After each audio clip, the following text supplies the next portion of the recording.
శ్రీమాత్రే నమ. జయ గురు దత్తాత్రేయ నమ.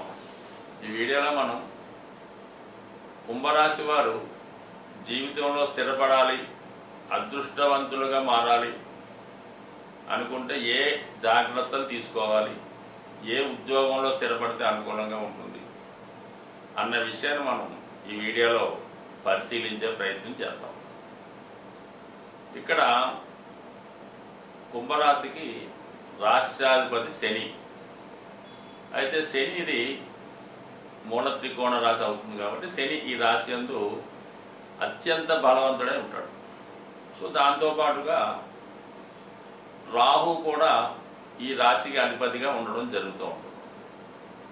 సో ఈ రెండు గ్రహాలు కూడా శని రాహులు కలిసినప్పుడు పెద్ద పెద్ద పారిశ్రామిక రంగానికి సంబంధించినవి, అలాగే సినిమా పరిశ్రమ, అంటే రాహు అన్నది మాయా, ఒక ముసుగు, ఒక కెమెరా, ఉన్నది లేనట్టు లేనిది ఉన్నట్టు చూపిస్తూ ఉంటాడు.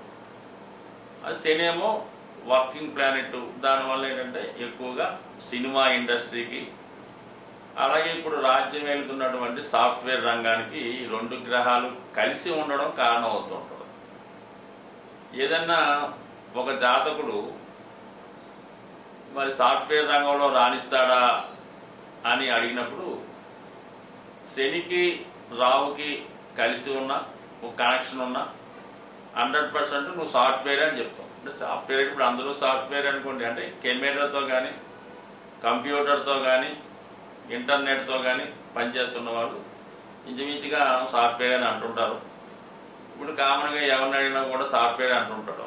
సో ఆ విధంగా ఇది కామన్గా ఇది వీళ్ళకి ప్రస్తుతం సమాజంలో ఇండిపెండెంట్ మంచి రాశి.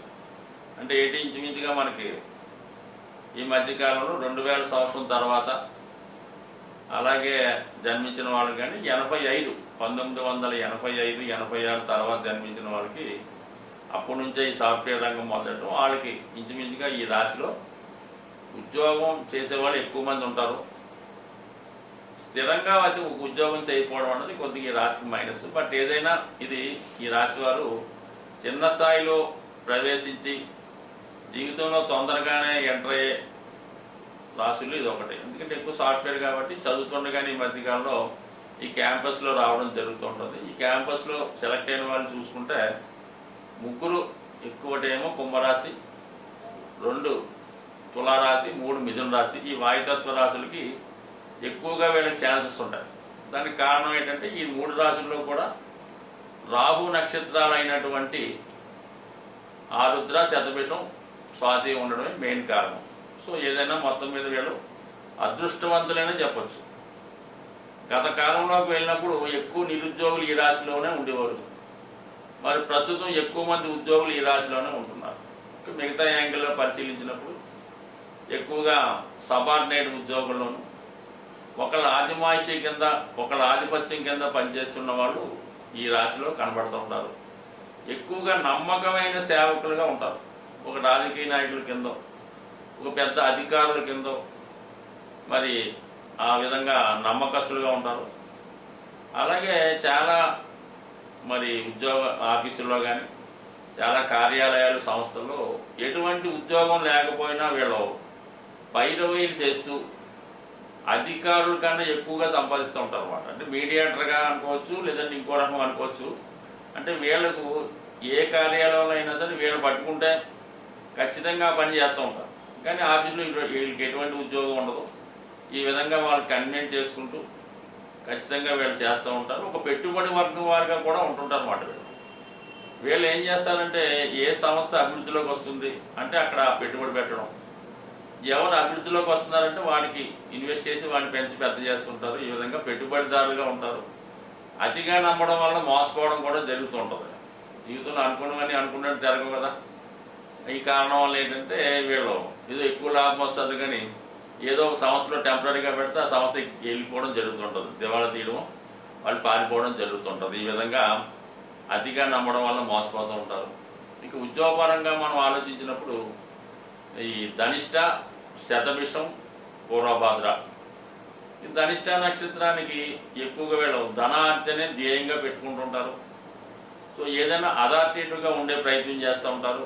సో ఈ కారణం వల్ల ఇందులో ఈ శతభిష నక్షత్రం, ఈ నక్షత్రం ధనిష్ట నక్షత్రం కుంభరాశి సంబంధించింది కాబట్టి వీళ్ళు ఈ పోలీస్ డిపార్ట్మెంట్లో బాగా రాణించగలుగుతారు.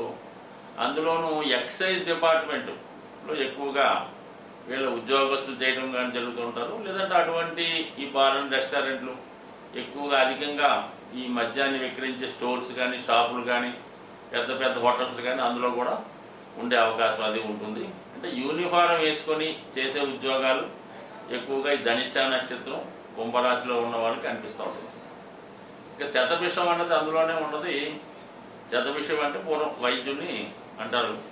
అందుకని వైద్య వృత్తి అంటే వైద్య వృత్తిలో మామూలుగా ఎక్కువగా ఈ ఆయుర్వేద వైద్యం, హోమియోపతి వైద్యం, ఇంకా బాగా చెప్పాలంటే చిట్కా వైద్యం, చిన్న చిన్న ట్రిక్కులతో ఈ ఇంట్లో ఉన్నటువంటి వస్తువులతో కానీ కొత్త కొత్తగా ఈ వైద్యాన్ని ఈ ప్రకృతి వైద్యం అని ఈ రకాల వైద్యాలు వస్తున్నాయి కదా, ఇందులో బాగా ప్రావీణ్యాన్ని సంపాదిస్తూ ఉంటారు అన్నమాట. అంటే ఏదో ఒక కొత్త విషయాన్ని ఈ వైద్యంలో సృష్టించి వీళ్ళు చెప్పిందే కరెక్ట్ అని అందరికీ నమ్మించి దాన్ని ప్రచారం చేస్తూ ఎక్కువ మంది ఆకర్షిస్తుంటూ మాయ చేయడం అనకూడదు, ఎక్కువగా ఆకర్షిస్తూ ఈ రకమైనటువంటి వీళ్ళ యొక్క ఉద్దేశాన్ని ఇతరుల మీద బలవంతంగానో భయపెట్టే వృత్తి అంటే వాళ్ళని కూడా బాగు చేసే ప్రయత్నం చేస్తూ ఉంటారు. ఈ విధంగా కొత్త వైద్య విధానం ద్వారా అందరినీ బాగు చేస్తూ ఉంటారు. ఒక విధంగా మంచి హీలర్స్గా కూడా ఉంటారు వీళ్ళు.